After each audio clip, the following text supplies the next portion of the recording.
আমরা এই ভিডিওতে 10 থেকে 12 ঘন্টা ব্যাকআপ দিবে এরকম একটি ইউপিএস তৈরি করা শিখবো, যার সাহায্যে আপনারা রাউটার কিংবা অনুকে ব্যাকআপ দিতে পারবেন ইলেকট্রিসিটি চলে গেলে। আপনাদের জন্য প্রিয় ভিডিও নিয়ে আসছি, তাই প্রিয় ভাইদেরকে বলবো এই ভিডিওতে বরাবরের মতো 300টি লাইকের যে মাইল ফলক সেটা খুব দ্রুত পূরণ করে দিবেন।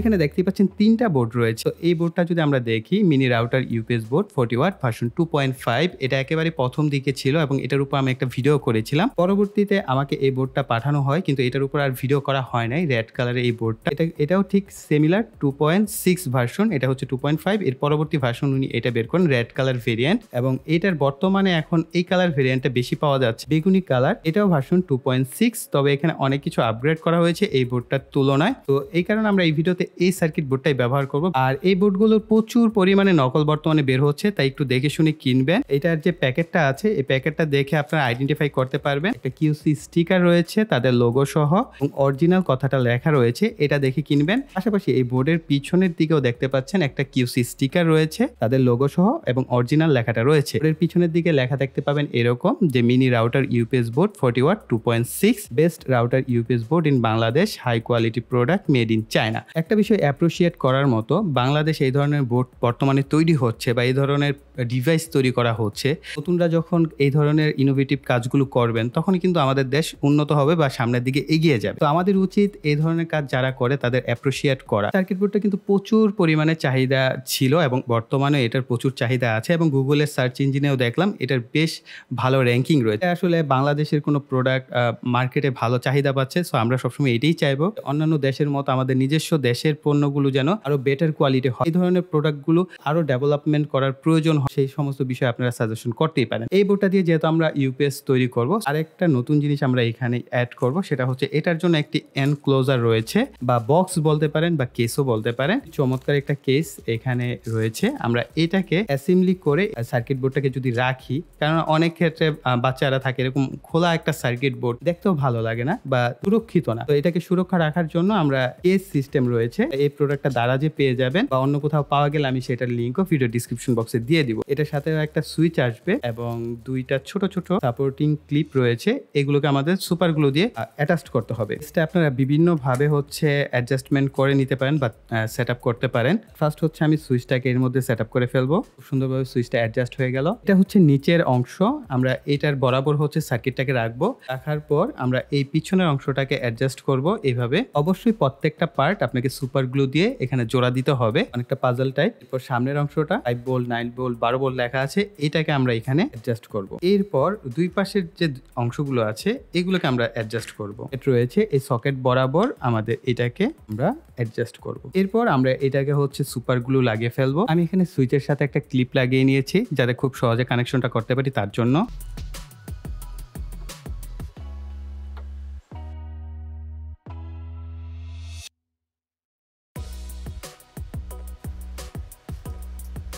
বি প্লাস এবং বি মাইনাসে দুইটা তারকে এখানে কানেকশন করে নিব। বি প্লাস একটি লাল তার, বি মাইনাস একটি কালো তারকে। মূলত এটা আমাদের ব্যাটারি ইনপুট হবে এই সার্কিটে।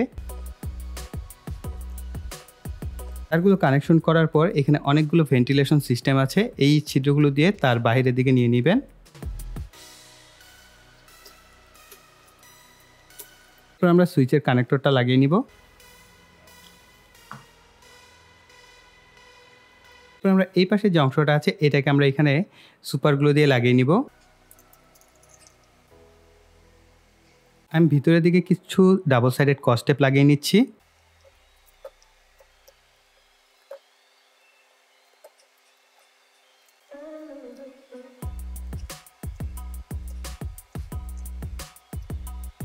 এরপর সার্কিটটাকে পূর্বের মতো আবার সেট আপ করে নিব।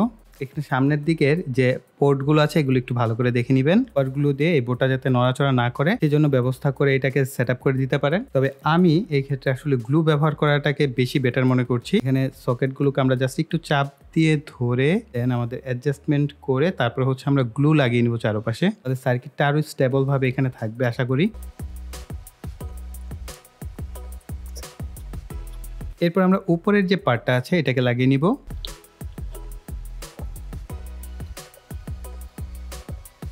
মোটামুটি আমাদের বক্স তৈরি হয়ে গেছে।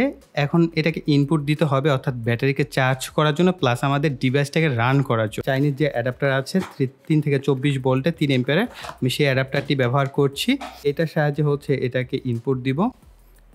এখানে ইনপুট দিবেন 12.2 ভোল্ট থেকে শুরু করে 12.4 ভোল্ট, এর উপরে দেওয়ার কোনো প্রয়োজন নাই যদি আপনি 12 ভোল্টের অন্য রাউটার ব্যবহার করেন। আর এখানে একটা অ্যাডাপ্টার দিয়ে যেহেতু চলবে, অবশ্যই মিনিমাম 3 এম্পিয়ার যদি ভালো মানের এই ধরনের চাইনিজ অ্যাডাপ্টার হয়, আদারওয়াইজ আপনি 5 এম্পিয়ারের কিন্তু অ্যাডাপ্টার এই ক্ষেত্রে ব্যবহার করতে পারেন যদি অ্যাট এ টাইম আপনি এখানে 4টা আউটপুট নেন। আর যদি আপনি এখানে একটা আউটপুট নেন সেক্ষেত্রে আপনার 3 এম্পিয়ারের অ্যাডাপ্টারই যথেষ্ট। কিন্তু আপনি ধরেন 3টা বা 4টা আউটপুট একসাথে নিলেন, সেই ক্ষেত্রে আপনি 5 এম্পিয়ার বা তার উপরে যদি হয় অ্যাডাপ্টার ব্যবহার করাটা ভালো হবে। এগুলো আমাদের ব্যাটারি চার্জিং সেকশন। তো ব্যাটারি আমি এখানে DIY 12 ভোল্টের 15.4 এম্পিয়ার এবং টেস্টেড ক্যাপাসিটি হচ্ছে 14 এম্পিয়ারের একটি ব্যাটারি ব্যবহার করব। তবে কিন্তু লিড অ্যাসিড ব্যাটারি না, অর্থাৎ ইউপিএস এ যে ব্যবহার করা হয় সেই ধরনের ব্যাটারি এই সার্কিটে ব্যবহার করা যাবে না। তো এটা একদম হাইলি রিকমেন্ডেড। এই সার্কিটটা ডিজাইনই করা হয়েছে লিথিয়াম ব্যাটারির জন্য, অর্থাৎ 18650 ব্যাটারির জন্য। এই ব্যাটারিটা কিভাবে তৈরি করা হয়েছে এটার উপর কিন্তু একদম ফুল একটা ডিটেলস ভিডিও আছে কিভাবে তৈরি করা হয়েছে। তারপর আমি এই ভিডিওতে কিছু অংশ আপনাদের সাথে শেয়ার করে দিচ্ছি। তার পূর্বে আপনি এখানে যদি 12 ভোল্টের একটা লোড ব্যবহার করেন 1 এম্পিয়ারে, তাহলে যেহেতু এটা 14 এম্পিয়ার, চলার কথা কত ঘন্টা? 14 ঘন্টা। সেখানে আমরা 2 ঘন্টা বাদ দিলেও 12 ঘন্টা কিন্তু আমরা ব্যাকআপ পাচ্ছি। এখন আপনি যদি 2টা লোড ব্যবহার করেন 12 ভোল্টের 1 এম্পিয়ার করে, তাহলে আপনার ব্যাকআপ টাইম কমে চলে আসবে কত? যেহেতু 12 ঘন্টা তার অর্ধেক 6 ঘন্টা। এরপর যদি আপনি 9 ভোল্টের 5 ভোল্টের আরো 2টা লোড ইউজ করেন, তার মানে ব্যাকআপ এভাবে কমে আসবে। ব্যাকআপ টাইমটা সম্পূর্ণ ডিপেন্ড করবে আপনার ব্যাটারির ক্যাপাসিটি এবং আপনি কত মানের লোড ব্যবহার করছেন সেটার এম্পিয়ারের উপর নির্ভর করে কিন্তু আপনার ব্যাকআপ টাইমটা আপনি পাবেন। এই হিসেবে আমরা বলতেই পারি আমরা কিন্তু মিনিমাম ধরেছি 10 ঘন্টা আর ম্যাক্সিমাম ধরেছি 12 ঘন্টা। যদি আপনি এই ধরনের একটি ব্যাটারি প্যাক বানিয়ে নিতে পারেন, তাহলে আপনার রাউটার বা অনু আপনি যদি 2টা একসাথেও চালান 6 ঘন্টা তার লোডশেডিং থাকে না। সো এনাফ, এটা আমি মনে করি। আর যদি একটা ডিভাইস ইউজ করেন তাহলে 12 ঘন্টা। তো বুঝতেই পারছেন ইলেকট্রিসিটি যদি অলমোস্ট একদিন নাও থাকে, তাও কিন্তু আপনি পুরোপুরি একটি ব্যাকআপের সাহায্যে আপনার রাউটারটি চালাতে পারবেন বা অনুটি চালাতে পারবেন। প্রত্যেকটা ব্যাটারির উপরে হচ্ছে আমি হিটসিঙ্ক টিউব লাগিয়ে নেব। এখানে হচ্ছে টোটাল 21টা ব্যাটারি কেস, সেই কেসটা রয়েছে। তবে এই কেসটা কিন্তু আমি নিজে তৈরি করে নেইনি, আমি দারাজ থেকে কিনে নিয়েছিলাম। এটার দাম আমার কাছে মেবি 323 টাকা রাখা হয়েছিল। এটার মধ্যে 2টা ব্যাটারি হোল্ডার রয়েছে, যেখানে আপনার 21টি ব্যাটারির জন্য 2টা ব্যাটারি হোল্ডার পেয়ে যাবেন একসাথে। 18650 ব্যাটারির এই ধরনের যে অংশটা বা সাইডটা থাকে এটাকে বলা হয় পজিটিভ সাইড, আর যে পাশটা প্লেন থাকে সেটাকে বলা হয় নেগেটিভ সাইড। এই সারি বরাবর প্রত্যেকটা ব্যাটারির পজিটিভ সাইডগুলো উপরের দিকে থাকবে। এর পরের যে সারি থাকবে এখানে হচ্ছে আমরা প্রত্যেকটা ব্যাটারির নেগেটিভ যে সাইডগুলো আছে সেইগুলোকে আমরা উপরের দিকে রাখবো। পজিটিভ সাইড আছে সেগুলোকে রেখে আমরা এখানে সাজিয়ে নিব।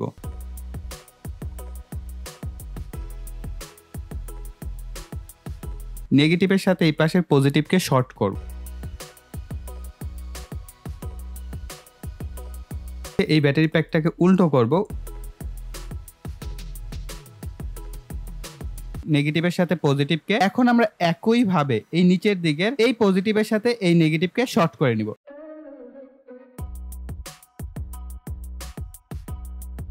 BMS হিসেবে ব্যবহার করব 3S BMS 40 এমপি। তাদের রিকমেন্ড করব অবশ্যই 12.6 ভোল্টের যে BMS গুলো পাওয়া যায় সেগুলো ব্যবহার করার।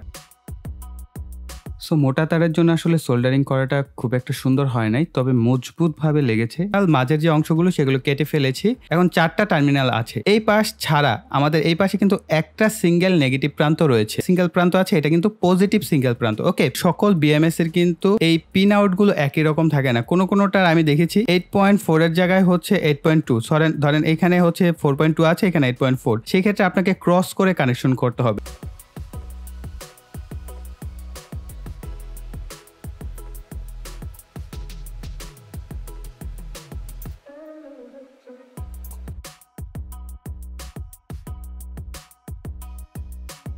দেখবো যদি আমাদের এখানে প্রপার ভোল্টেজটা আসে, তার মানে হচ্ছে আমাদের BMS কানেকশনটা প্রপারলি হয়েছে, আদারওয়াইজ হয়নি। দেখতে পাচ্ছি 12.4 ভোল্টের মতো অলমোস্ট আমরা পাচ্ছি, 12.43 ভোল্ট। আই থিঙ্ক আমাদের BMSটা প্রপারলি আউটপুট দিতে পারছে।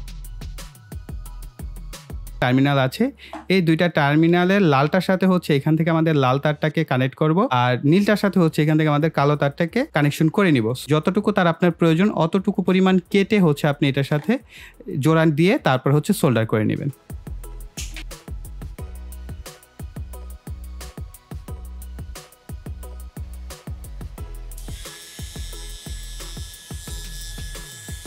এখন হচ্ছে আমাদের আউটপুট টেস্ট করার পালা। তার জন্য আমরা ব্যাটারির যে 2টা তার রয়েছে, এই 2টা তারকে আমরা ব্যাটারির পজিটিভ এবং নেগেটিভের সাথে কানেকশন করে ফেলবো।